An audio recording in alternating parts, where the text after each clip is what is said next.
Okay, episode number 2 of the intermediate term perspective. This is where we're diving in deep to the intermediate term perspective timeframes, right? H4 and H1 are the intermediate term perspective. 30-minute can be used as well with the intermediate term perspective, but it's mainly the H4 and H1 chart.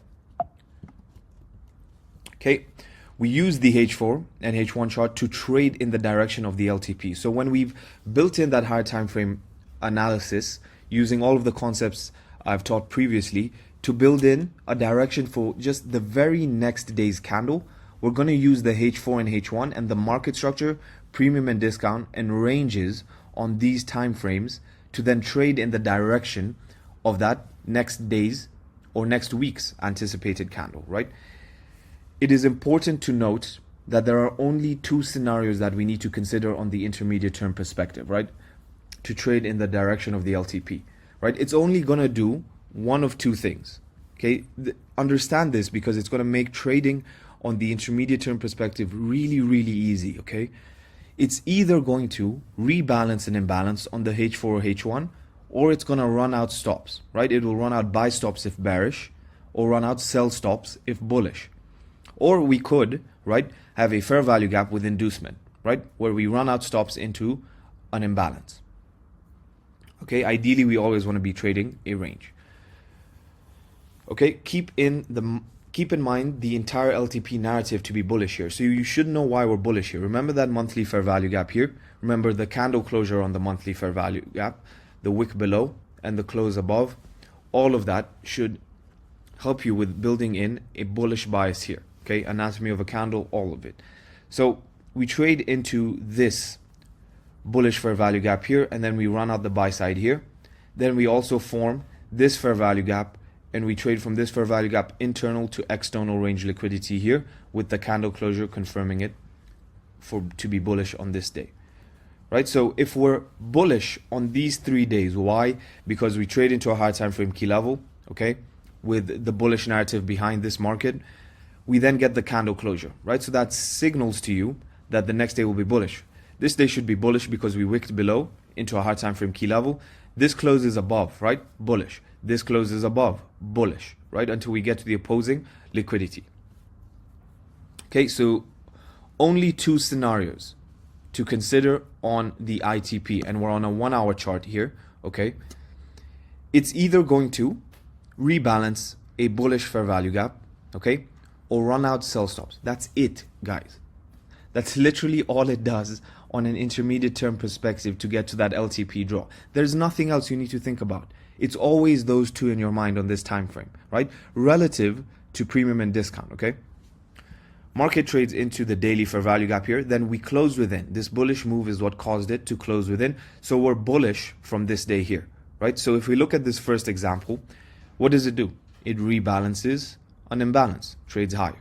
On this day, we closed above on the daily chart, right? So we're bullish again. What does it do?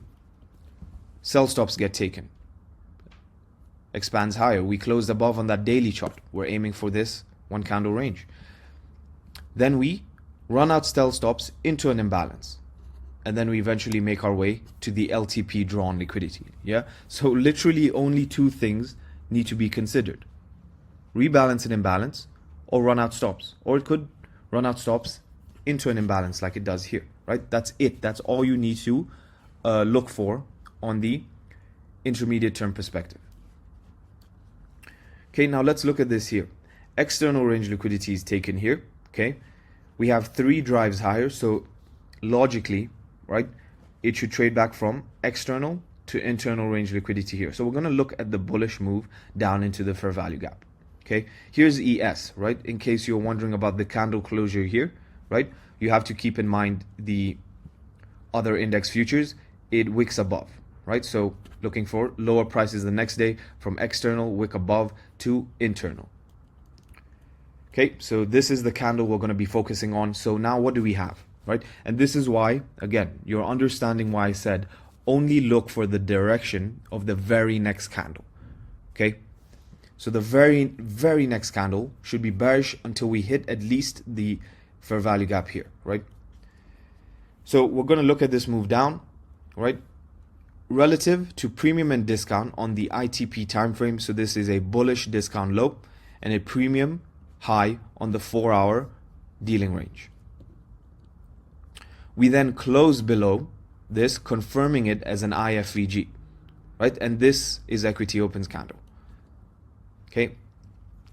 So now we've closed below that IFVG. We know we're looking for the daily fair value gap here to trade from external to internal with the wick below, wick above that confirms the bearishness on this day, right? So we're only looking for one of two scenarios, right? We're either going to rebalance an imbalance, right, or run out a short-term high when bearish on that LTP for the next day's candle, right?